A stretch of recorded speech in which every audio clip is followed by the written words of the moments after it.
नमस्कार साथियों, जय हो छठी मैया। छठी मैया को प्रणाम करते हुए आप सभी का मैं डॉक्टर सुमित सिंह मेरे YouTube चैनल लोकशाला में स्वागत करता हूं। आज हम बात करेंगे सूर्य देव की उपासना और छठ पूजा के पावन पर्व के बारे में। हम जानेंगे इसकी क्या विधियां हैं, कब ये आरंभ हुआ और कब से ये परंपरा चल पड़ी। हम इस पे बात करेंगे दोस्तों। सबसे पहली बिंदु कि छठी मैया की या छठ पूजा क्या है और कहाँ मनाया जाता है। तो छठ पूजा एक लोक पर्व है, एक लोक आस्था का पर्व है जो कि बिहार, उत्तर प्रदेश, नेपाल और झारखंड इन 4 राज्यों में प्रमुखता से मनाया जाता है। और इन राज्यों के लोग जहाँ जहाँ पहुँचे वहाँ इस पर्व के साथ अपनी मान्यताएं, अपनी परंपराओं से वो जुड़े हुए हैं।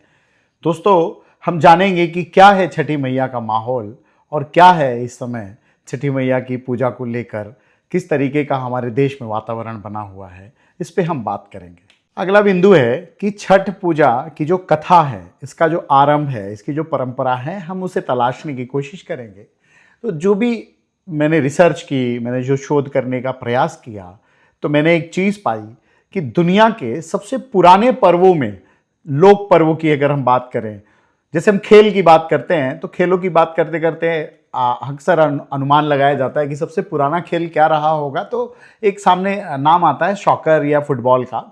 वैसे ही पूजा या पर्व के बारे में जब हम बात करते हैं, लोक पर्व के बारे में, शुद्धता के बारे में, बिल्कुल विशुद्ध रूप से, तो मुझे लगता है छठ पूजा का जो पर्व है, इसका जो इतिहास है, वो जो जानकारी प्राप्त होती है बिल्कुल दस्तावेजी रूप में या साहित्य के माध्यम से, वह प्राप्त होती है महाभारत काल से चला आ रहा है, इसका जो वर्णन मिलता है।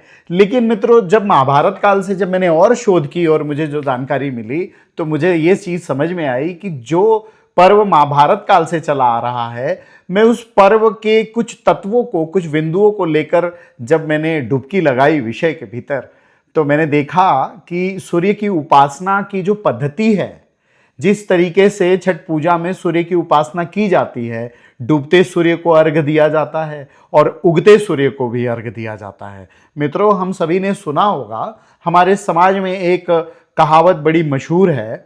कहावत है कि लोग डूबते सूरज को सलाम नहीं करते हैं, लोग उगते सूरज को सलाम करते हैं। लेकिन यहाँ बात कुछ और है। मैंने बात की थी मेरे पिछले वीडियो में, थोड़ा सा लेंदी और बोझिल सा वीडियो हो गया था, क्योंकि मैंने रश्मि रथी, कर्ण और इन लोगों को समेट कर बात करने का प्रयास किया था। लेकिन मित्रों, द्रौपदी ने, सर्वप्रथम जो जानकारी प्राप्त होती है कि द्रौपदी ने अपने परिवारजनों के लिए सूर्य की उपासना की थी और उसकी पूजा की थी। और कहीं ना कहीं कर्ण, जो कि सूर्य पुत्र कहलाए, सूर्य के उपासक, सूर्य के रथी, सूर्य का वह मानस बिंदु जिसके माध्यम से हम सूर्य के महत्व को अपने इतिहास में जब जाकर देखते हैं, और जब भी हम सूर्य के महत्व को, सूर्य के प्रताप को तलाशने का प्रयास करते हैं, तो हमारे सामने एक नाम समक्ष आ जाता है और वह है कर्ण, महाभारत का वह पात्र। मित्रों, इन दोनों के माध्यम से हमें यह पता चलता है कि हमारी ये जो परंपरा है, यह पिछले 5000 वर्षों से निर्बाध गति से चली आ रही है। जल के, पृथ्वी के, वायु के माध्यम से इन चारों को सूर्य को समर्पित करना और डूबते सूर्य को समर्पित करना, क्योंकि पता है कि फिर कल सुबह सूर्य उदित होगा, तो हम पूरे वर्ष, हम अपनी मान्यताएं, हमारी जो समस्याएं होती हैं, हम उन सबको समेट कर, हमारे मन की सारी आराधना को, हमारी कामनाओं को अपने मन में थाम कर जब हम उस उपासना, उस विधि से जुड़ते हैं, तो सर्वप्रथम हम डूबते सूर्य को अर्घ्य देते हैं।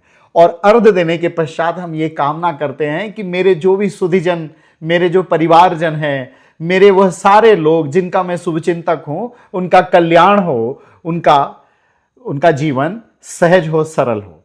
इसी के साथ हम देखते हैं कि दूसरे दिन उगते सूर्य की कल्पना की जाती है। उगता सूर्य जैसे ही उगता है, और अलग अलग गीतों से, उगा ना ये सूरज देव, और जब हम जाते हैं डूबते सूर्य को अर्घ्य देने, तो काजही बास के बहनिया, बहनी लचकत जाए। देखिए मित्रों, मैंने इन गीतों को, इन लोक गीतों को बहुत गंभीरता से इन्हें विश्लेषित करने का प्रयास किया। इनमें जो संदर्भ आ रहे हैं, जो प्रतीक आ रहे हैं, जिस तरीके की भाषा शैली का प्रयोग किया गया है, दरअसल में वो बहनी नहीं है, वो बहनी मन का बहना है। वो बहनी मन का बहना है। जैसे मन तरंगित होता रहता है मन, वैसे ही वो तरंगित मन, वो तरंगित विचार लेकर हम आपके समक्ष आ रहे हैं सूर्यदेव, और डूबते सूर्यदेव के साथ ये आराधना करते हैं कि जैसे आप डूबे हो और उम्मीद है कि फिर सुबह आप उग जाओगे। दरअसल सूर्य तो कभी डूबता ही नहीं है। कर्ण ने कहा है महाभारत में कि सूर्य तो कभी डूबता ही नहीं है। यह भी जानकारी सर्वप्रथम कर्ण के माध्यम से प्राप्त नजर आती है हमें। 5000 वर्ष पुराना हमारा भारतीय ज्ञान हमारे समक्ष आ जाता है। तो मित्रों, यह रही वो कथा। और जो मैंने शोध करने की बात की, तो मित्रों मैं मिस्र की सभ्यता तक गया। मैं उस दौर की उन सारी सभ्यताओं में जाकर झांक कर देखने का प्रयास किया। जितना कुछ भी मैं शोध कर पाया इतिहास के आईने से, मुझे एक चीज समझ में आई कि हर जगह सूर्य की पूजा या सूर्य की आराधना का जो चलन रहा, सूर्य की उपासना का, वो बहुत बड़े फलक पर रहा। बहुत सारे राज्यों में, अलग अलग राज्यों में उनकी प्रतिमाएं, सूर्य की प्रतियां, सूर्य को प्रतीक के रूप में, मतलब इस तरीके का जो उदाहरण प्रस्तुत होते हैं, जो संदर्भ मिलते हैं, वह यह दर्शाते हैं कि आज भी हमारा जो लोक पर्व है, हमारे देश का, इन प्रसिद्ध राज्यों में प्रचलित जो लोक पर्व है, जो लोक आस्था का पर्व है, वह बहुत ही प्राचीन है, वह बहुत ही पुराना है। तीसरा बिंदु मित्रों जो हम बात कर रहे थे कि छठ पूजा की विधि, इसके पूर्व तो हमने बात कर ली कथा की। छठ पूजा की विधि की हम बात कर रहे हैं कि ये छठ पूजा की विधि कैसे होती है। तो सबसे पहले छठ पूजा जिस दिन होती है उसके एक दिन पहले, यानी पहला जो चरण होता है वो होता है कि नहाई के खाई के। दूसरा दिन है खरना, और तीसरा दिन है संध्या अर्घ, और चौथा दिन होता है उषा अर्घ। यानी 4 दिनों का ये पूरा क्रम है। ये दीपावली के 2-3 दिन पश्चात से शुरू होता है, और दीपावली से ठीक छठे दिन, अमावस्या के ठीक छठे दिन हम छठ पूजा का त्योहार हम मनाते हैं। और उस दिन जो मैंने कहा कि संध्या अर्घ जब हम देते हैं और दूसरे दिन उषा अर्घ देते हैं, तो छठा और 7वां दिन होता है। और मैंने कहा था पिछले वीडियो में कि सूरज के 7 घोड़े, 7 दिन, दिनों में भी देखिए 7 दिन होते हैं, है ना, जो हम सप्ताह मनाते हैं। तो कुछ ये सारी चीजें संदर्भित है, एक दूसरे से जुड़ी हुई है, ये विचारणीय है, और ये दर्शाता है कि छठ पूजा का महत्व कितना है और कितना वैज्ञानिक है। तो मैंने कहा कि पहला चरण है नहाए खाए, दूसरा चरण है खरना, तीसरा चरण है संध्या अर्घ, और चौथा चरण है उषा अर्घ। अब देखिए ये जो अर्घ दिया जाता है यह भी गाय के दूध से दिया जाता है। बिल्कुल ताजा दूध गाय के थन से निकलता है, और उसी दूध और गंगा जल का पानी मिश्रित करके उस अर्घ के रूप में महिलाएं देती है। निर्जला व्रत रहती हैं, उपवास करती हैं महिलाएं उस दिन, और अपने पूरे परिवार के लिए सुख समृद्धि की प्रार्थना करती हैं। महिलाएं ठेकुआ, एक बड़ा प्रचलित व्यंजन है उन प्रदेशों का, ठेकुआ बनाया जाता है शुद्ध घी में, और उसके साथ साथ नाना प्रकार के फल होते हैं। नाना हमारे खेतों में, खलिहानों में जितना भी उपजित जो भी हमारी फसलें होती हैं उनसे संदर्भित हम व्यंजन तैयार करते हैं, और इन सारी चीज़ों को लेकर हम नदी के किनारे जाते हैं, और इस तरीके से यह विधि संपन्न होती है छठ पूजा की। मित्र, अगला जो बिंदु है इसमें वो यह है मित्रों कि छठ पूजा का जो माहौल होता है, जो लोक माहौल होता है, मैंने कहा था कि उस दिन जाति धर्म पंथ का भेद ही खत्म नजर आता है। खैर धर्म की बात मैं करूं तो इन 1000 वर्षों में हम अलग अलग धर्मों से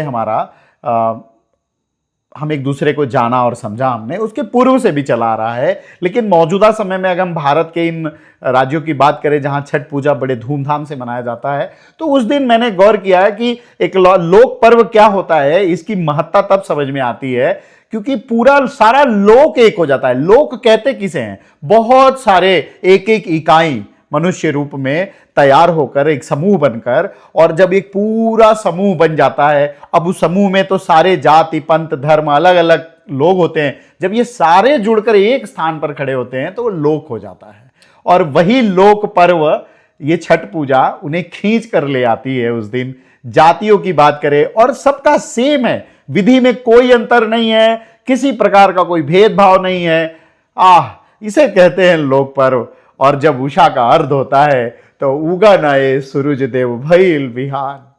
ये जो वाक्य, ये जो गीत होता है जो महिलाएं गाती है लोकगीत, ये हमने कई लोकगीतकारों को देखा है, चाहे वो हमने देखा कि सिन्हा रही, और आज के डेट में तो हम देखें पता नहीं असंख्य लोकगीतकार आ गए हैं। और मैं अगर लोकगीतों की परंपरा की बात करूं तो सबसे ज्यादा गाया जाने वाला और संरचित, जैसे हम बात करें कि दुनिया का सबसे ज्यादा पढ़ा जाने वाला या सबसे प्रमुख महाकाव्य कौन सा है, वो रामचरितमानस।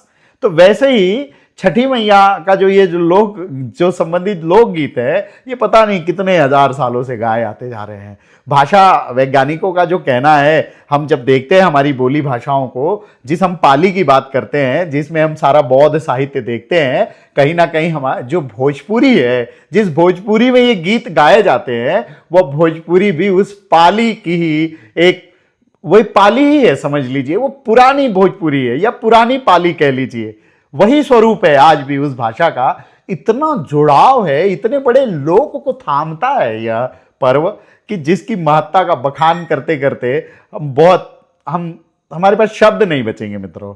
तो इसी तरीके से अब शब्दों को देखिए, एक अभी गीत गाया कि उगन है सूरज देव भइल बिहान। तो बिहान शब्द देखिए, इसके अर्थ पर जाइए।